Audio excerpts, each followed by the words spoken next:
Welcome to Unit 8. This is going to cover leak detection, evacuation, and system cleanup on air conditioning refrigeration systems.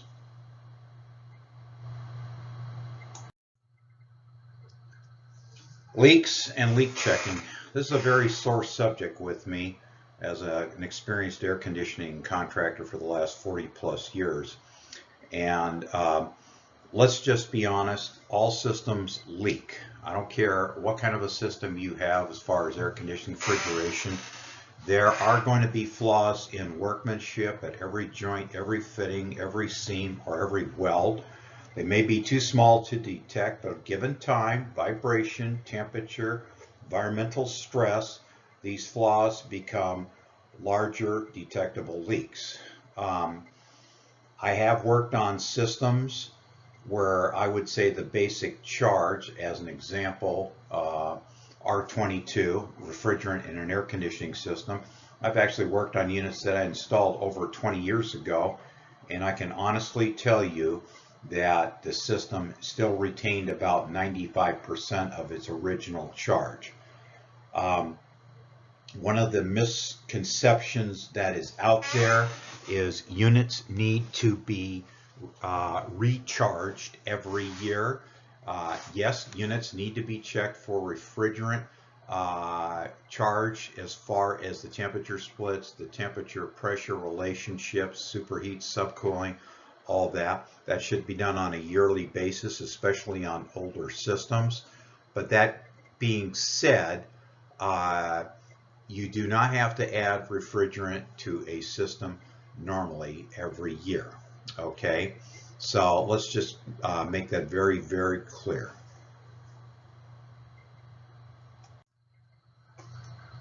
Exposing the leak site.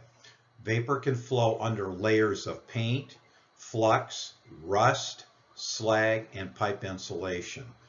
One of the problems that you're going to find when you're trying to find a leak is you're going to have to clean out these areas in order to find the leak sometimes. And I'm talking about removing the Rubitex insulation. I'm talking about removing paint, also removing rust scale around a air conditioning unit, compressor, valves, whatever that might be, in order to expose the area for leak checks.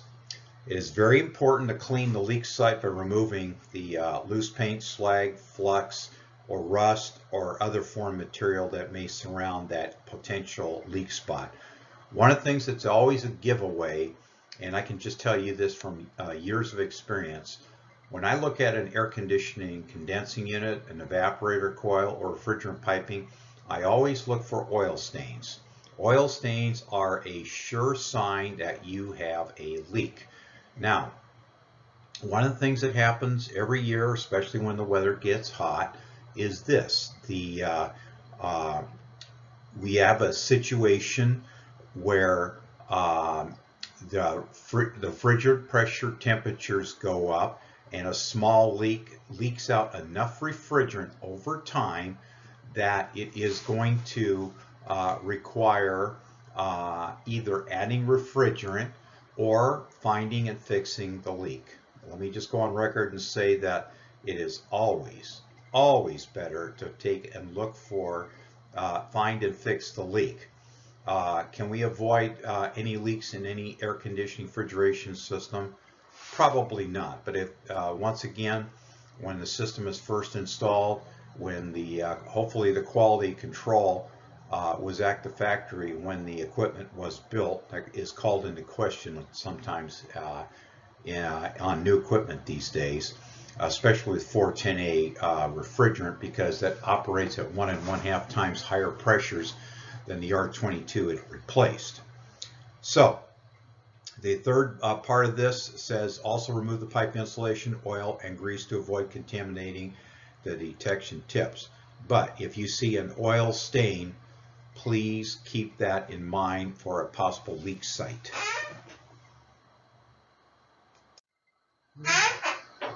The standing pressure or temperature leaks.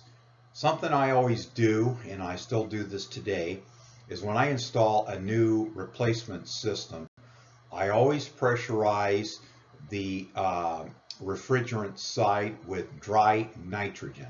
As an example, let's say I would take and put in a new furnace, a new coil, and a new condensing unit.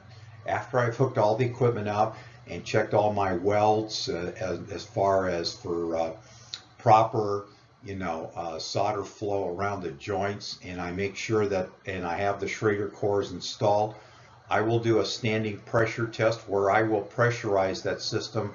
Typically, the manufacturer gives you two pressure levels, basically the low side and the high side.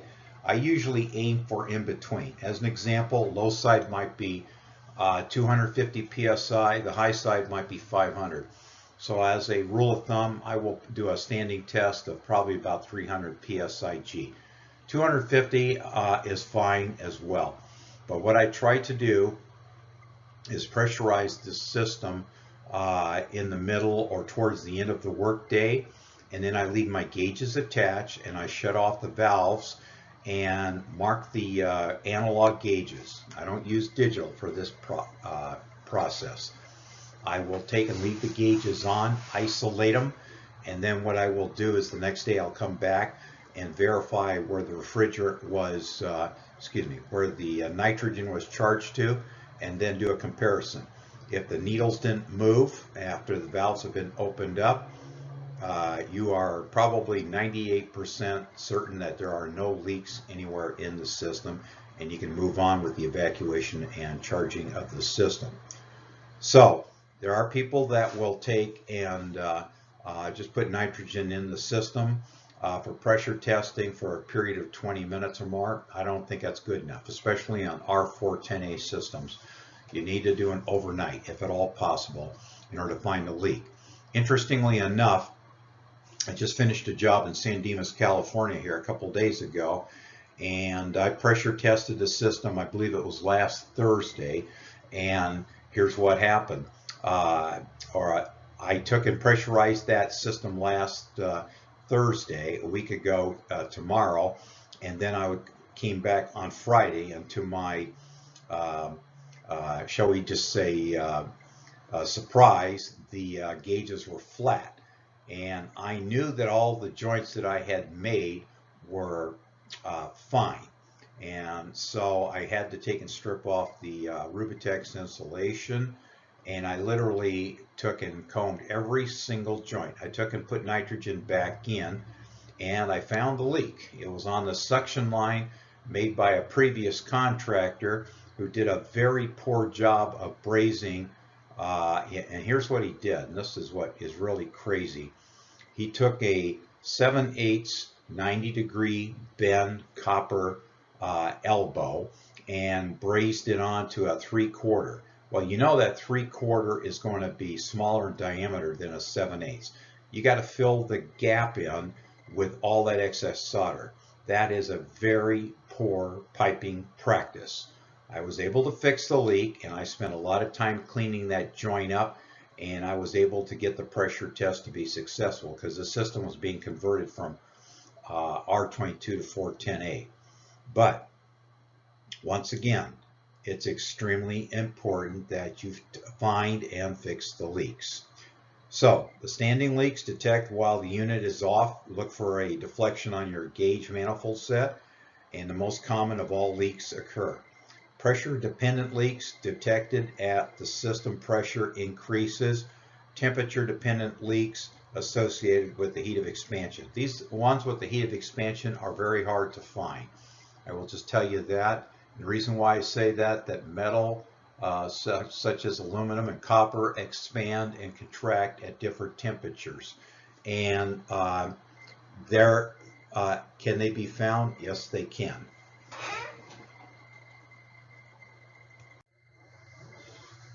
Vibration, combination, and cumulative leaks. Vibration-dependent leaks occur during the unit operation. So if you don't have, like, say, a vibration absorber, you don't have the copper coiled up to minimize vibration transfer, say from the compressor to the condenser coil, a leak can occur. Combination-dependent leaks require two or more conditions to leak. Cumulative microleaks, all the individual leaks that are too small to detect with standard tools. And when they say standard tools, they're talking about soap bubbles, they're talking about the electronic leak detector, so forth and so on. I will also say this about vibration leaks. Occasionally I do work for Amtrak in Los Angeles on private railroad passenger cars. These have air conditioning systems that are installed underneath the passenger car. And typically what happens, because these are older cars that have been restored for limited service for trips on Amtrak routes throughout the country, these rail cars go over very rough track. That's the same thing as having vibration being placed on copper lines between the compressor and the condenser, as an example. And so the problem is, because the rail in some areas of the country is very rough due to a lot of freight traffic and other issues, is we have to take and look at the situation very closely when these cars are restored, when they're repaired.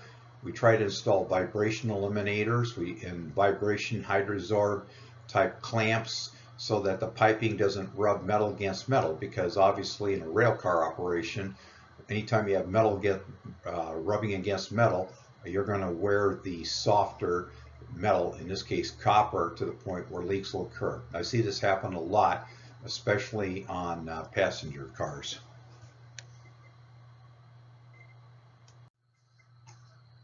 Basic refrigerant leak detection. Spotting the refrigerant oil residue for standing leaks. That's the big one right there. Now, I will tell you this. I have run into situations on residential and some commercial where condensing unit coils made of microchannel copper, or let's say they've all aluminum outdoor condenser coils, or in some cases aluminum indoor or evaporator coils, I have found oil spots. Typically when I see this situation on newer equipment, and most equipment for residential applications is warranted now from the manufacturer for a period of 10 years. I will take pictures of it, and I will submit a warranty claim to the manufacturer, such as Trane, York, Carrier, Rheem, whoever. And typically I'll order out a new replacement coil. I will not attempt to try to repair a leaking evaporator or condenser coil if it's within the warranty period.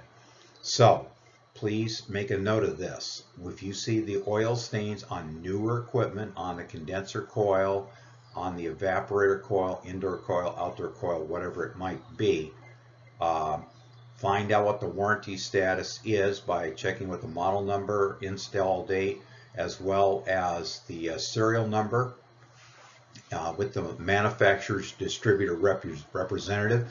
And in a lot of cases, you will be able to file a warranty claim against the company to replace that coil. Now, typically they don't stock these coils as replacement parts. Sometimes you have to order them 2-3 weeks out. This is a better scenario than trying to repair the leak. Yes, you can repair the leak, but I'll be honest with you, it's much better in this particular situation if we have a failure of the evaporator or condenser coil, if it's under 10 years old, just to have that thing completely replaced. And then that way you will eliminate the problem once and for all. Then of course there's also testing the evaporator section for leaks. You can isolate that through the service valves on the condensing unit. Testing the condensing unit section for leaks. Again, you can isolate the condensing unit section for leaks, and testing suction liquid line leaks. These are all different processes. The way they're accomplished is based on the valving arrangements which is available when the system is installed.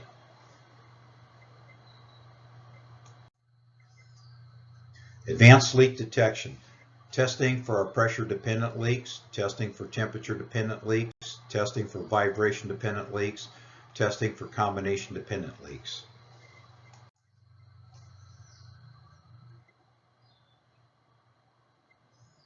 Standing pressure test. Visually inspect the newly assembled system. Solder joints should have no gaps. This is a big one. If you're not using an inspection mirror when you are bracing, you need to get one. I always carry mirrors because I do not trust my eyesight. There are areas you cannot see. Always inspect these joints to make sure that you have no gaps, because the underside, the part that you can't see with your naked eye, your eyesight, is going to reveal problems usually. Flanged and threaded connections should be tight. Control valves should be installed properly. All service valve covers should be in place in order to do the test. Okay, here we have a typical refrigeration system. Notice that we have a nitrogen bottle. We should have a two-stage regulator. What I mean by two-stage regulator is simply this. This will show you the pressure of the amount of nitrogen in the bottle, and then the regulated pressure on the outlet side. So when you have a two-stage regulator, you'll be able to see how much is left in the nitrogen tank versus what is being regulated to be put out in the system. There's also another manufacturer that utilizes a modified two-stage regulator. The only problem with this one is you have no idea what the contents are inside the bottle that it's being hooked up to. They feature an application where you can actually attach this regulator directly to the nitrogen bottle and screw it on without the use of a crescent wrench. And then there's a dial on there for different applications. One for a standing test, one for brazing, and then of course, other features as well. This is a good option. I like the two-stage regulator, but the problem with the two-stage regulator, gentlemen, and is this. The two-stage regulator is made of brass. Brass is a soft metal. The other day, when I was working in San Dimas, ironically, I was in a tight corner, and I had my nitrogen bottle behind my back, and I had a 6-foot hose hooked up to it, and I was hooked up to the this air conditioning system that I was testing for leaks. And because the bottle was not tied and secured properly, the bottle fell. And of course, Larry's Law says this. Basically, when something falls, usually damage will occur to the softest part of the system. And in this case, the bottle fell on my regulator and literally snapped off the stem coming off of the regulator, which was hooked to the bottle. Luckily, the bottle was shut off, so it didn't become a projectile or a missile. But needless to say, my regulator set was scrap metal because of not tying down the nitrogen bottle to prevent it from falling. So please, when you are doing a standing test, make sure the bottle is in a good area as far as the stand where it stands. In some cases, you may have to tie it off to prevent your legs or arms from accidentally knocking it over when you are doing a nitrogen test. So, going through this diagram, here we have the nitrogen regulator. Here is the T-handle that you're going to use to adjust the pressure. And of course, this is your analog gauge manifold set. You have your low side. In this case, they just hooked up to the high side. And the reason why I know it's hooked up to the high side is by looking at this diagram here. Here we have the compressor. Okay, notice that we have service valves here. These valves have 3 positions: back-seated, cracked, or front-seated. When the thing is front-seated, by looking at this diagram, we are isolating the compressor in this diagram. So take a look here. Basically, this we have the situation where the valve is front-seated, so we're blocking the flow in this case right here. We're not allowing any refrigerant, or in this case nitrogen, to go through here, through these components. Notice that this service valve here on the liquid side is what we call mid-position.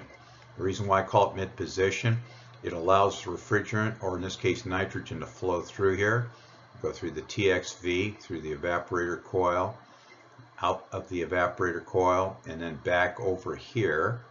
And we're going to come over to this valve, which is front-seated.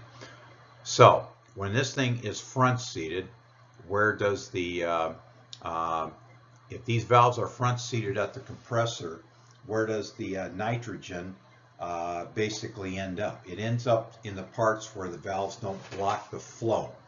And every diagram is different.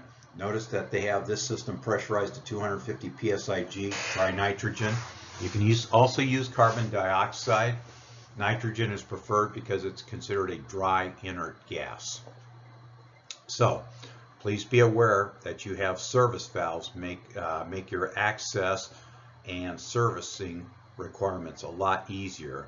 When I do work on Amtrak passenger cars, we have lots of service valves installed so we can block off different parts of the system so we can isolate them without having to take the refrigerant charge out in order to fix them.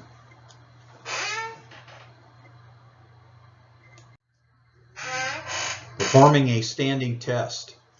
You're going to perform a standing pressure test by pressurizing the system with dry nitrogen to a pressure no higher than the lowest system test pressure. Now I mentioned that I try to aim for between the lowest and the highest. On this slide, we recommend minimum lowest system test pressure.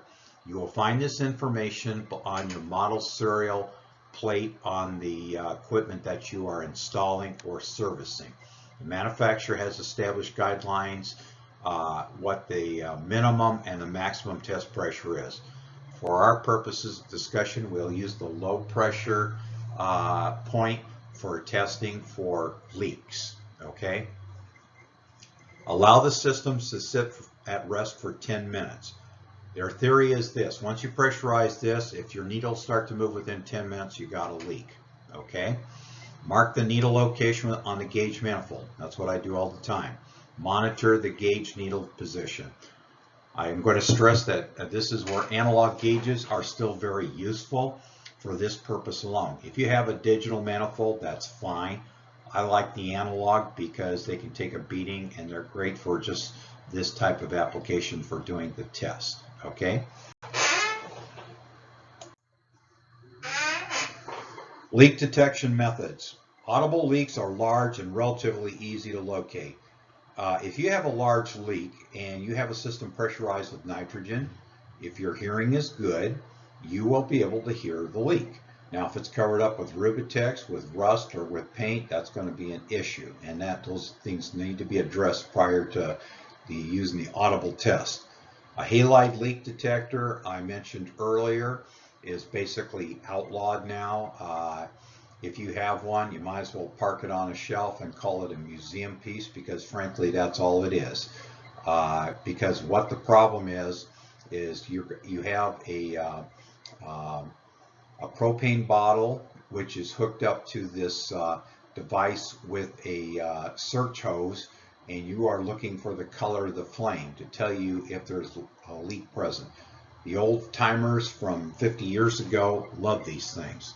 Today we no longer use them, and part of the reason is because of the problem of if you have an area that has poor ventilation and you have a large refrigerant leak, basically you are going to burn off the components of that refrigerant in the atmosphere in this halide leak detector and start creating what we call phosgene gas, which of course is deadly.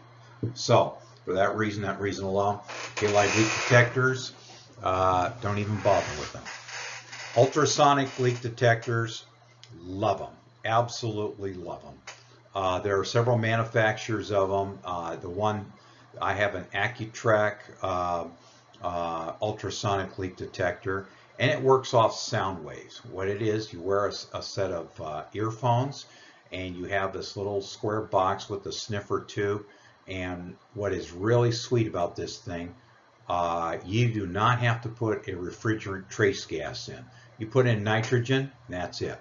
And what you do is you take and go through the whole system, and you're going to have your earphones on. Basically, it's a amplified microphone. So in other words, a microphone is going to pick up a leak.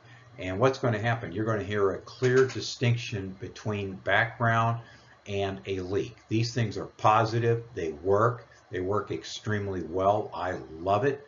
And I would highly, highly recommend it, especially for R410A systems, which have a tendency to leak easier due to the higher pressure temperature relationships on this system.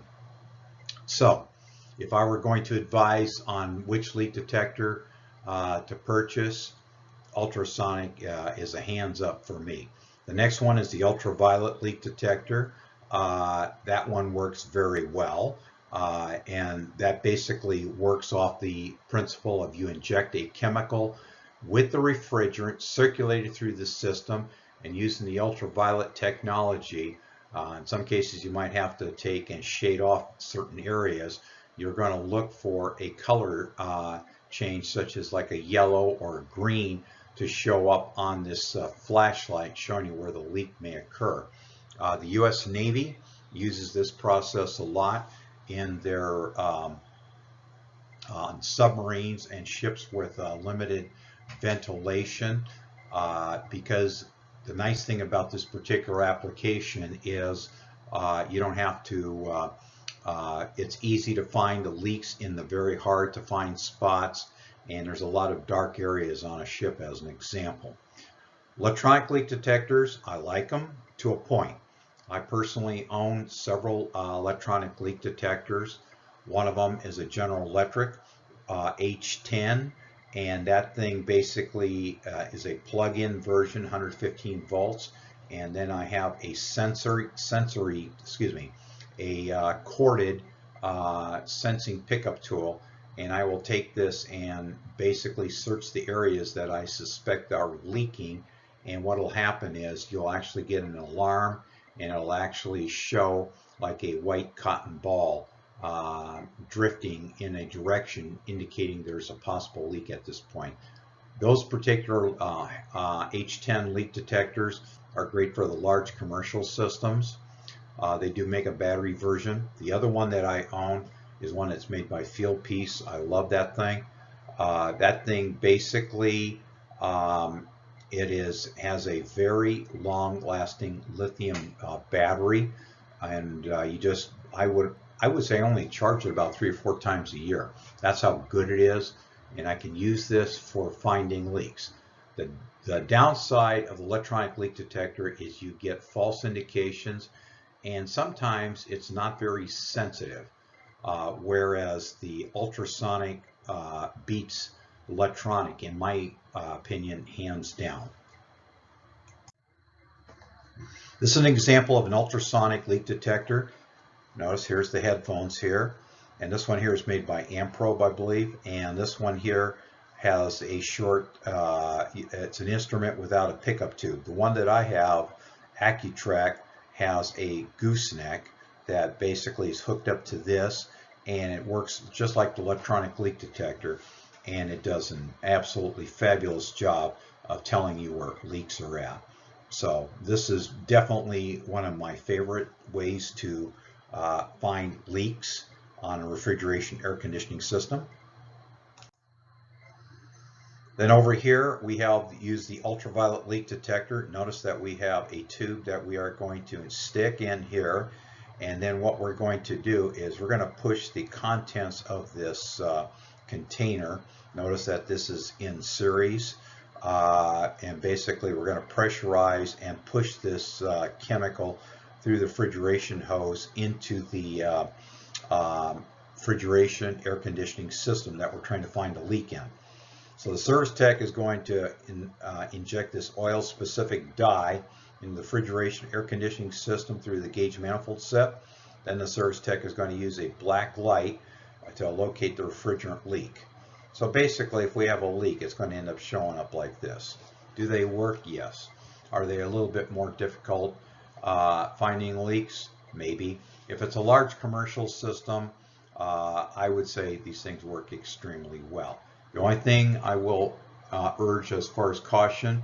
When you use this type of leak detection, you need to circulate this chemical at minimum 20 to 30 minutes before finding the leak.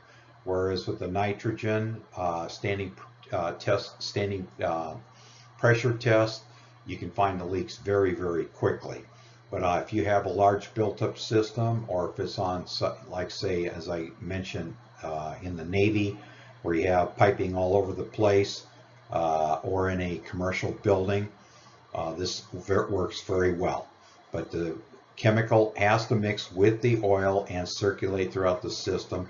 Then you're going to use this black light technology to find and identify the leak sources.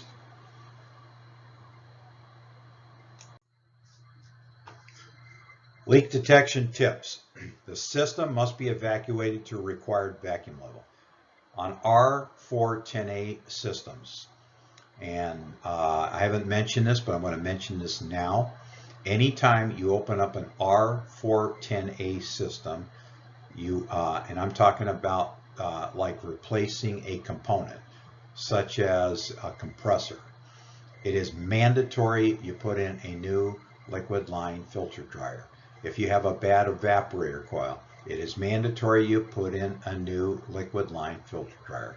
If you have a leak on the air conditioning system of a 410A unit, it is mandatory you put in a liquid line filter dryer.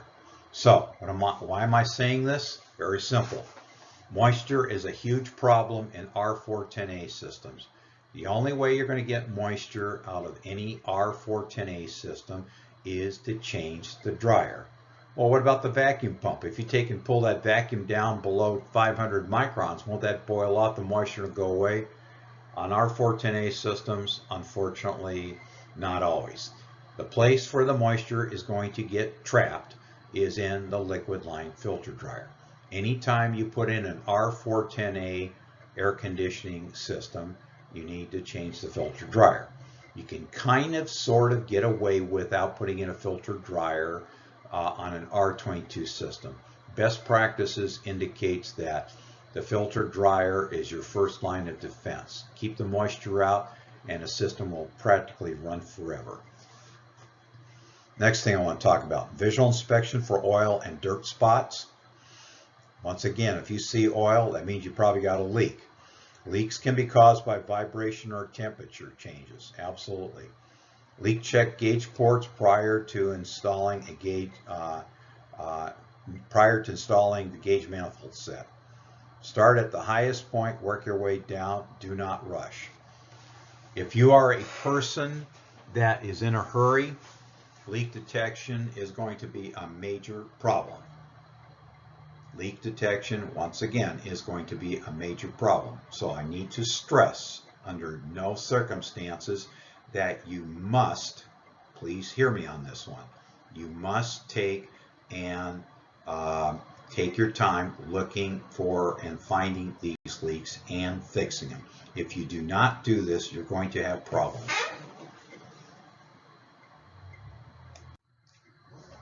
Repairing leaks.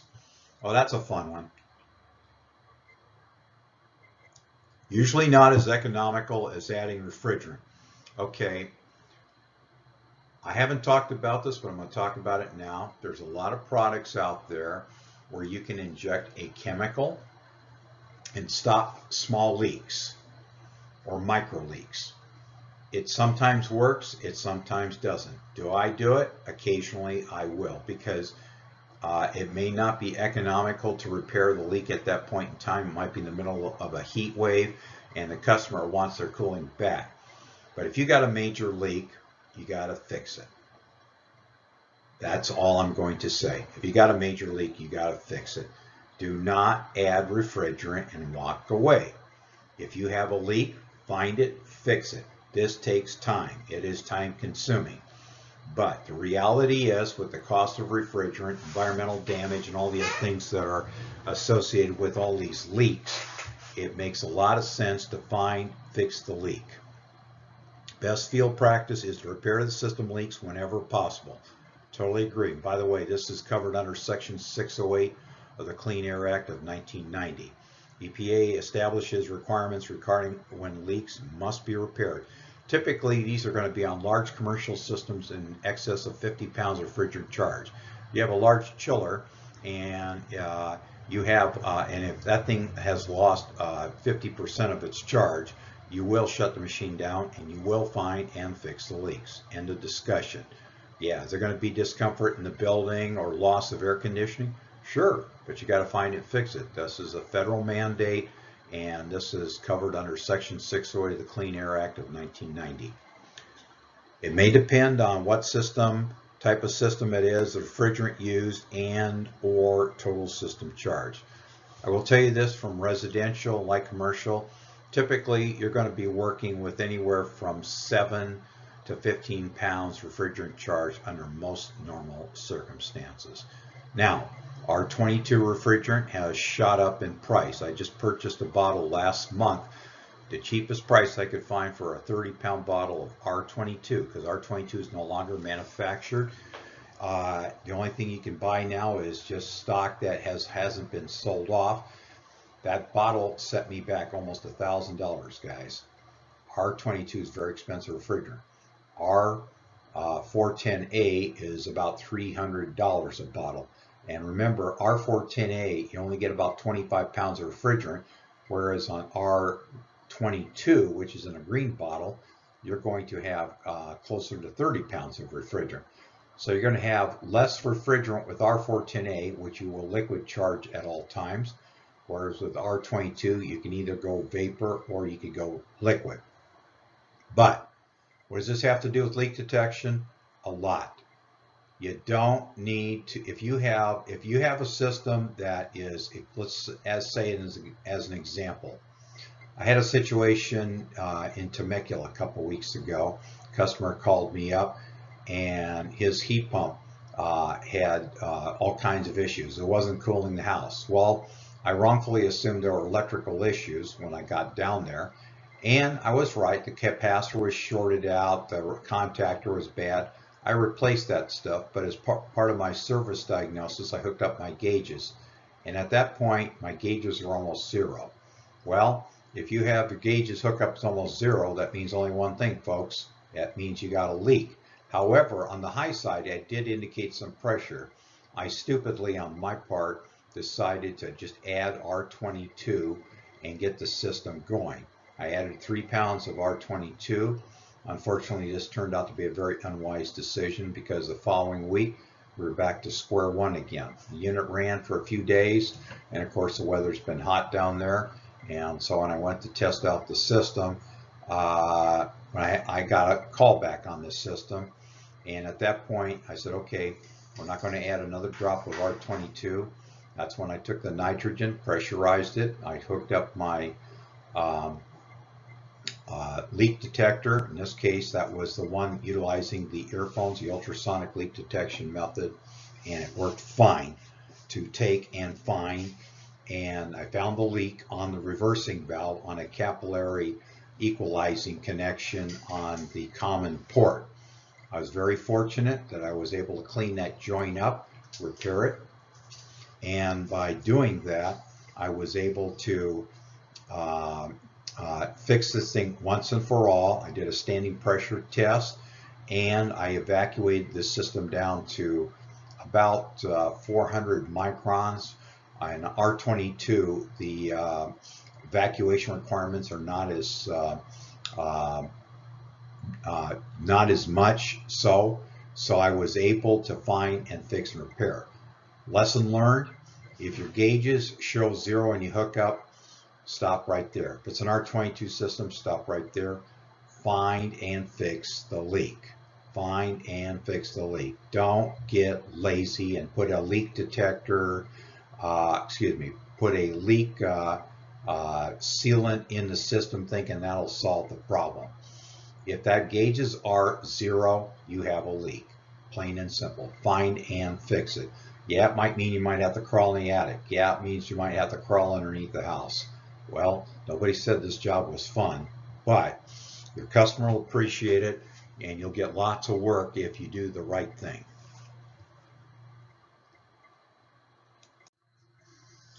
Purpose of system evacuation. Air contains oxygen, nitrogen, water, vapor. Here we go. Water vapor. Now, water vapor mixed with refrigerant becomes acid. Really? Yeah, becomes acid. Now, if your refrigerant you're circulating in system is mixed with enough moisture vapor, it'll actually attack the windings on your semi-hermetic or hermetic compressor and destroy it. And that'll cause a compressor replacement. So, do you think it's important to get the moisture out of the refrigeration system? Absolutely. Nitrogen is preferred as a pressure agent to find and fix leaks because it's dry, it's non-condensable gas. Non-condensables will cause a rise in the system operating head pressure. So, once you have removed the nitrogen, even though the gauge says 0, you still need to put the system under a vacuum, and you need to go down into microns. You need to use a micron gauge in order to make this thing work. You need a micron gauge in order to find the leak, to evacuate the system correctly. Oxygen, water vapor causes chemical reactions in the system, produces acids which deteriorate system components including electroplating of the running gear and the breakdown of motor insulation. One of the things that I've done over the years is I've had students tear down semi-hermetic compressors which had damage from moisture, and they were really surprised to see copper plating on the valve plates and things like this. They've also seen the sight glass where the oil oil levels monitored get etched because the acid actually attacks the glass and causes an etching. So is moisture a problem in refrigeration systems? Absolutely. So one of two things. You need to evacuate the system down after you've found and fixed the leaks, after you've done the pressure test. More importantly, make sure you have a clean new filter dryer on the liquid line in order to remove any moisture that can be left in the system.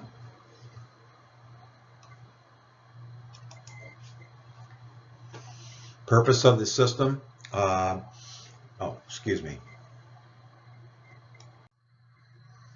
Degassing and dehydration.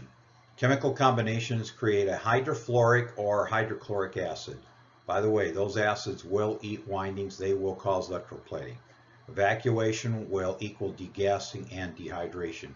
If you put a tight system under evacuation, you're going to remove the moisture vapor, and you're also going to remove the acid in a limited way. The oil. So basically what they're saying is this. Evacuation is degassing plus dehydration. Moisture plus acid plus oil indicates you're going to end up with sludge. Back in my career, I've actually seen oil get so severely contaminated because of moisture that the oil in the compressor was very, very bad. Do you have to change oil in a refrigeration air conditioning system? Normally, no.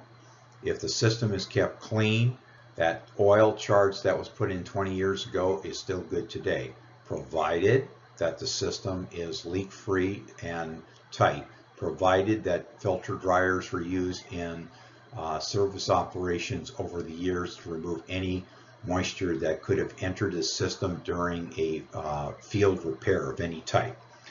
Sludge can cause system components to become plugged. Proper evacuation can eliminate the formation of acid sludge. But there again, in conjunction with proper evacuation, you must have a clean, brand new filter dryer installed.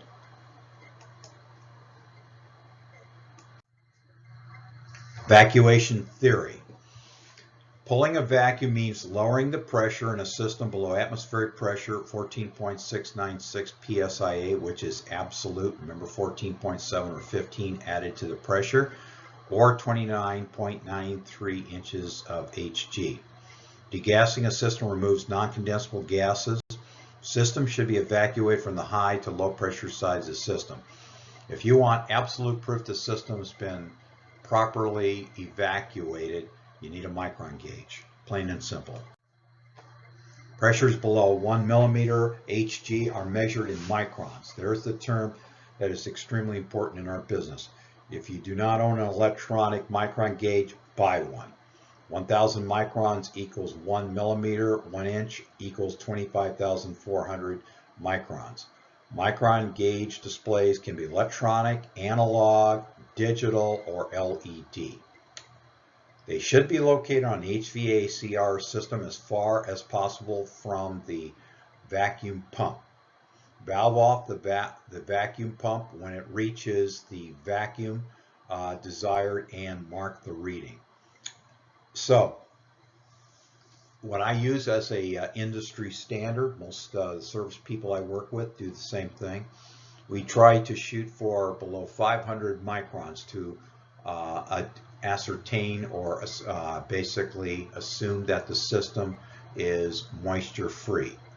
So if you don't have a micron gauge, and if you're looking at an analog gauge, yeah, it's going to read vacuum. Yeah, you can get down to 29.9 whatever, 93 inches. Does that tell you anything? Yeah, it tells you it's in a vacuum. That's all it tells you. Do you know if there's any moisture in there? No. Well, what if you run the pump for 5 or 6 hours there? Does that ensure that the moisture's gone? Maybe. I don't know. Now, the other thing, on the vacuum pump, I don't know if you guys are aware of this or not, the vacuum pumps have to have the oil changed on a frequent basis, because when you are removing moisture and contaminants from the systems, that contamination actually is transferred from the refrigeration system to your vacuum pump. The oil on your vacuum pump must be changed quite frequently to ensure that you have a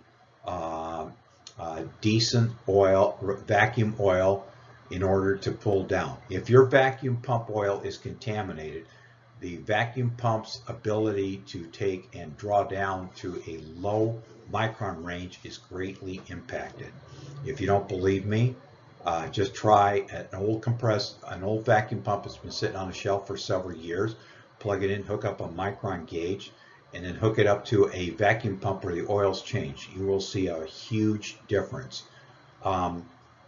One of the things we used to see, but of course with the COVID thing and all that, I haven't seen this lately, is a couple of distributors, and I'm thinking of JB vacuum pumps. They used to have these vacuum pump clinics at distributors where they would go out, like say to RSD or to Thermal Products or to Johnstone Supply, whatever. They would announce that they're going to be out there, and they recommend that the service techs bring out their vacuum pumps, and they'll change the oil for free. And what was really nice about that, of course, they would try to sell you some parts and different things, because that was obviously the purpose of the visit. Yeah, it was nice that they serviced your vacuum pump, but more importantly, they would show you why it is important to change the oil in the vacuum pump, because the contaminants that's in the refrigeration system will get transferred to your vacuum pump oil, and it will impair the ability of the vacuum pump to take and pull down.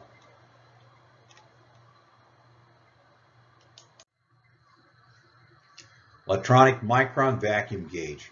Love these things, folks. These things work.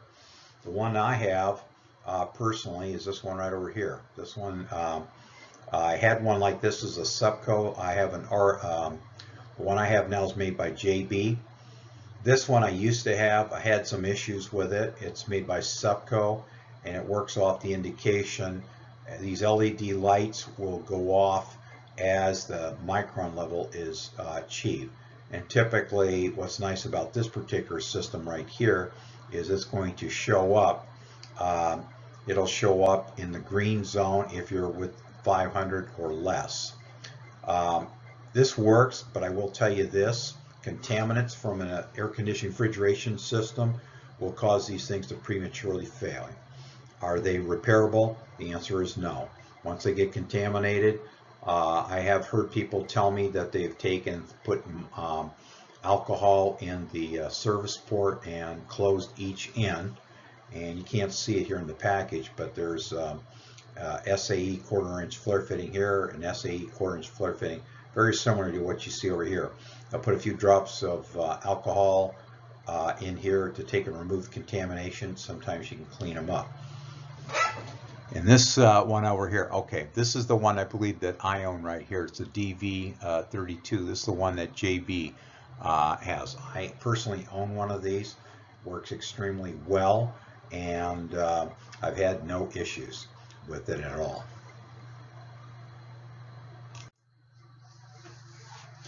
Recovering refrigerant. If there is or have been refrigerant in a system, the technician must remove the refrigerant prior to evacuating the system. This has to be done with an EPA-approved recovery equipment. Believe it or not, when this whole thing started out back in the 1990s under the Clean Air Act of 1990, one of the things that was mandated at the time, I think it's still the laws enforced, whether it's, I've never seen no ramifications from it. All recovery equipment has to be certified by the EPA.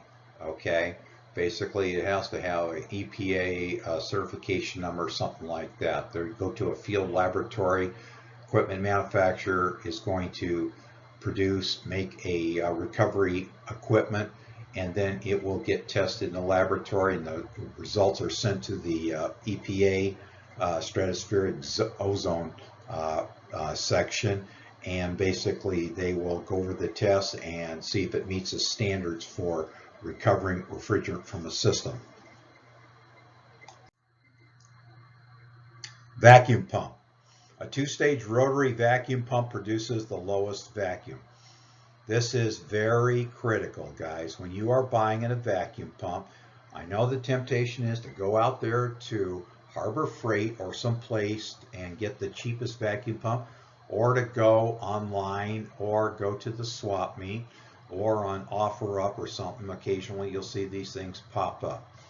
Okay, if you're going to buy a used vacuum pump, the best way to find out if the thing works or not is to have a Micron gauge. The best way.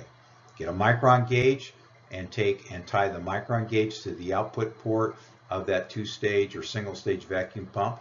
And if it doesn't pull down to at least 250 microns, you got a problem.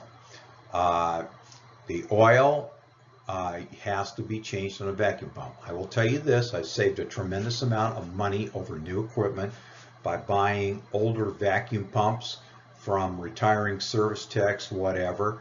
And the thing that usually I find wrong more than anything else is that oil needed to be changed.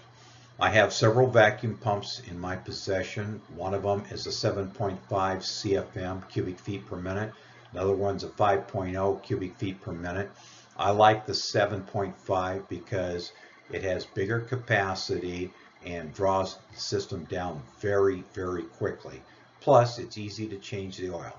Did I buy that thing brand new? No, I did not. I purchased it used, and the problem it had at the time was it was basically worn out. JB Vacuum Pump, which I happen to prefer, sells replacement parts. I ordered a rebuild kit from the manufacturer, rebuilt it. That particular pump goes for $700, by the way.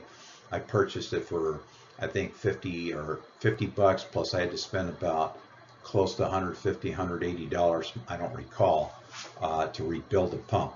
At the end of the day, I ended up with a great pump, and it has a two-stage design. The thing's bulletproof, it works, and it's field repairable.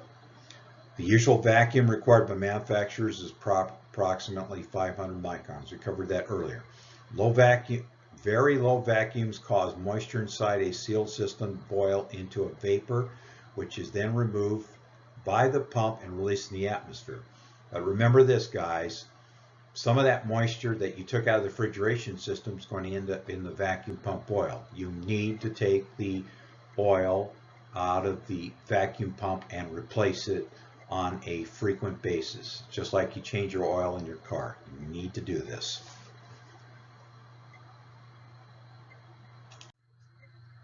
A deep vacuum, measured in the 250 to 500 micron range. Once the proper micron levels are reached, the vacuum pump is valved off. When the system pressure is reduced to the required vacuum level and remains constant, no non-condensable gas or moisture is left in the system.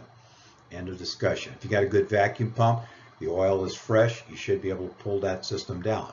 If your system will not pull down to 500 microns, you have a leak or you have moisture in the system. What you then have to do is break the vacuum, put nitrogen in there, pressurize that system to the low test pressure, and then basically release it to the atmosphere. Remember, nitrogen will not hurt the atmosphere, cause any damage externally to the environment. The nitrogen will act as a sweeping agent and it'll sweep out the moisture. So combination of several things: fixing the leak, sweeping, and deep evacuation should cure the problem. But more importantly, which this slide doesn't tell us, you need to change the liquid line filter dryer to ensure that any moisture that is left is trapped in a liquid line filter dryer. Multiple or triple evacuation methods are accomplished by evacuating system to a low vacuum of about 1500 microns. Allow small amount of dry nitrogen to bleed into the system. The system is evacuated until the vacuum is reduced to 1500 microns. This procedure is repeated 3 times. It's a sweeping method. The last vacuum level should reach a deep vacuum of 250 to 500 microns. This is critically important when you are evacuating and cleaning out a system. If you do not do this, you're going to have issues. Plain and simple. You will have issues. This is a very important component and needs to be adhered to.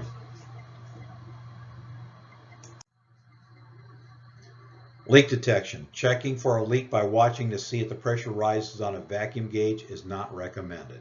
So if you're in a vacuum and it goes back to 0, obviously you got a leak. If there is a leak during the problem, air is allowed to enter the system. So here's the problem. If you are utilizing the vacuum method to look for leaks, you're actually introducing moisture-laden air back into the system, which creates another set of problems. This method only proves that the system will not leak under a pressure difference of 14,696 psi-G, or psi-A I should say, atmospheric pressure. So what are we saying in all this? Simply this. If you're utilizing the vacuum to remove, basically to see if there is a leak, don't do it. Utilize nitrogen, positive pressure, find and repair the leaks, and then use the evacuation to take and boil out any moisture that has become entrapped inside the condenser, evaporator coil, or the refrigeration components. One of the issues that is not mentioned on these slides is this moisture also affects the oil that's in compressors. All compressors today are charged with polyester oil, POE oil. Here's what the problem is, guys. When that oil is charged with this when the compressor is charged with this type of oil, the moisture that is introduced from the outside into this oil can only be taken out one way. And I will tell you this, the vacuum pump won't do the job. Well, that's what the vacuum pump's designed for. Guess what? It doesn't work. The only way that oil, moisture that is entrained in POE oil on compressors is going to be removed with a replacement of the liquid line filter dryer. The liquid line filter dryer is the only surefire method to get the moisture out of POE oil on compressors. Removing moisture with the vacuum. Okay, here you have a hopefully a 2-stage vacuum pump. Here you got your gauge manifold set. Here you have a refrigerant cylinder. And then of course, basically you're going to use this for both the vacuum pump and, now this doesn't indicate, it says refrigerant cylinder, so I'm kind of interesting. It says when the system has moisture in it being evacuated, heat may be applied to the system. This will cause the water to turn to vapor and the vacuum pump will remove it. Now, one thing I have not mentioned, and I'm going to mention it right now, in residential systems, one of the things that's a good idea when you are evacuating a system, except in very hot weather, is to turn on the furnace, because the evaporator is usually located downstream of the furnace. You turn the furnace on, you heat up the evaporator coil. Here's what you're doing. Any moisture that is entrained inside the coils or the tubing is going to heat up, and the vacuum pump will have a very easy time of removing the moisture through the vacuum pump and expel it to the outside. Notice that we have, they're showing liquid moisture in the system here. Notice that we have these valves. They're not front seated, they're not back seated, they're cracked. That means they are open to the system. We're hooked up to both the low side and the high side of the system. And then of course we're showing different places where moisture is occurring. Notice that the gauge says 5,000 microns. This is not low enough to achieve a good vacuum to ensure that we have no moisture in the system. You need a minimum 500. 500 below is the number you should always shoot for. So these are areas where moisture can collect. A hint is this. The moisture is usually going to be entrained with the oil that circulates from the compressor through the condenser, through the evaporator coil. It is extremely important that you take and remove this moisture from the oil in order to ensure that the moisture has been removed on the system. One of the things that we do in commercial refrigeration air conditioning systems is we install a sight glass with a moisture indication ability. Basically, the color of the center dot is going to indicate that the system is problem-free as far as moisture, and it'll tell us if the filter dryer is working or not.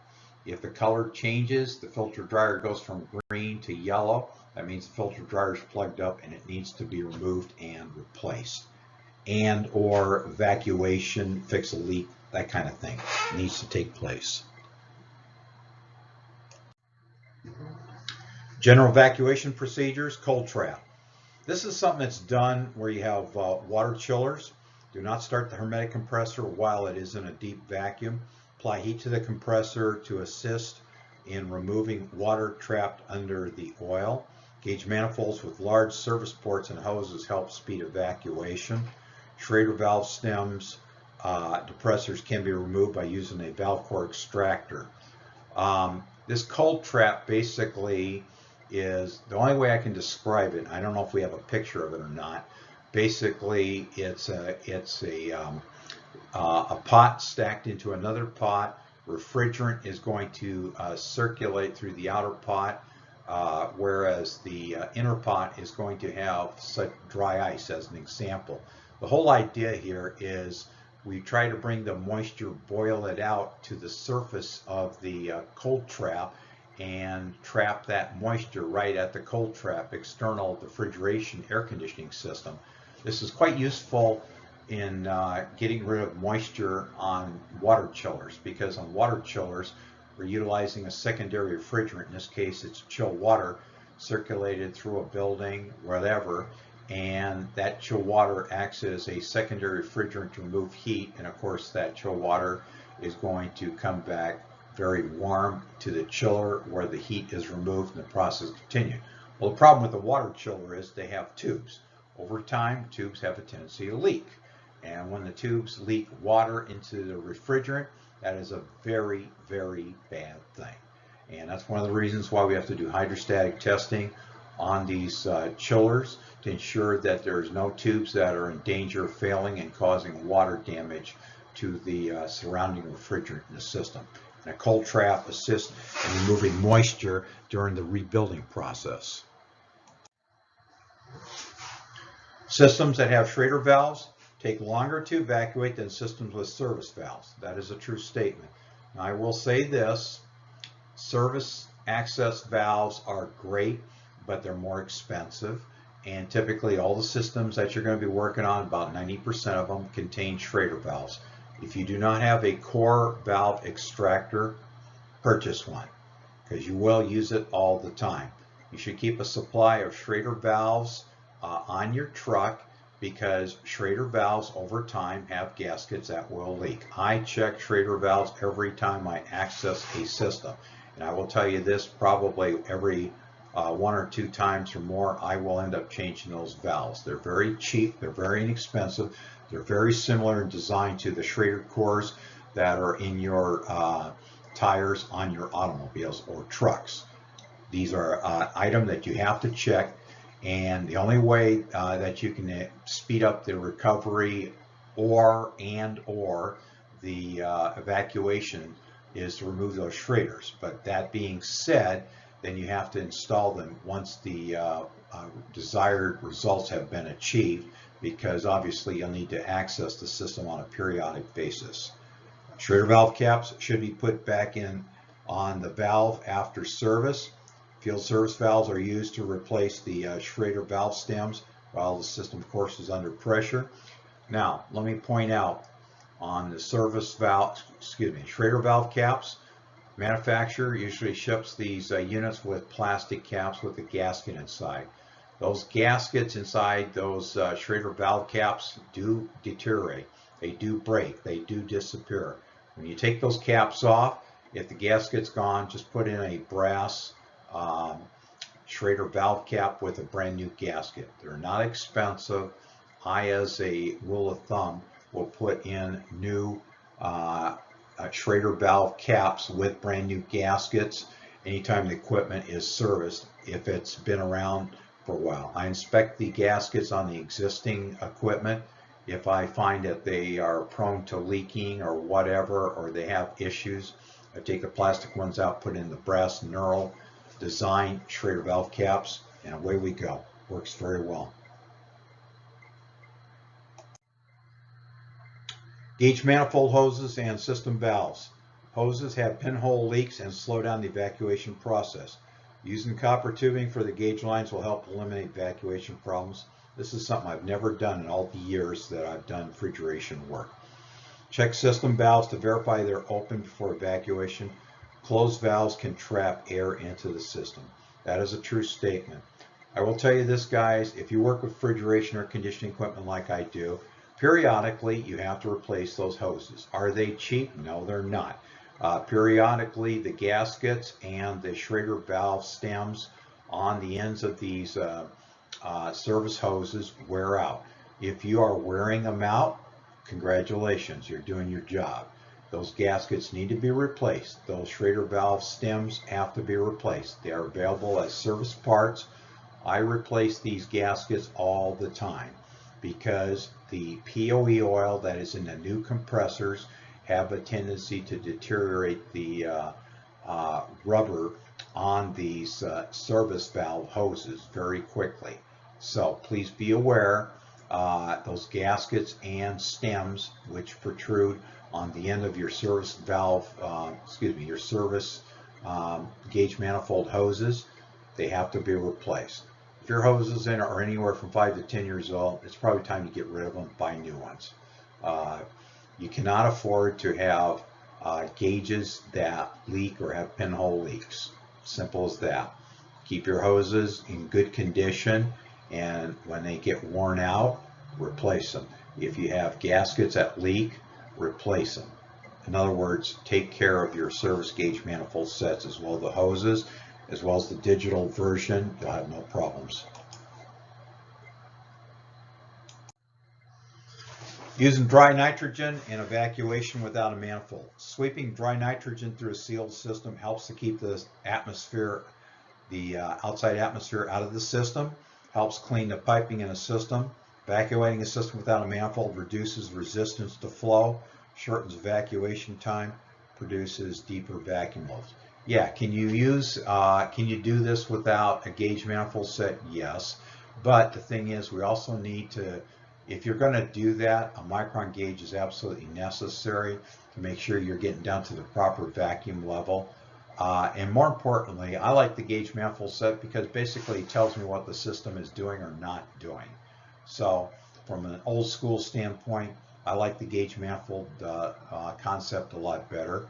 The only thing is it does take longer, okay? Utilizing gauge manifold set along with the hoses and different restrictions that they pose to the refrigeration air conditioning system service.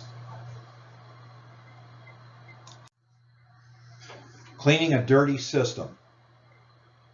Formation of acid, soot, or sludge are created by heat that causes refrigerant and oil to break down. Cannot be removed from a system with a vacuum pump. Fumes can be toxic. Safety goggles and gloves should be worn.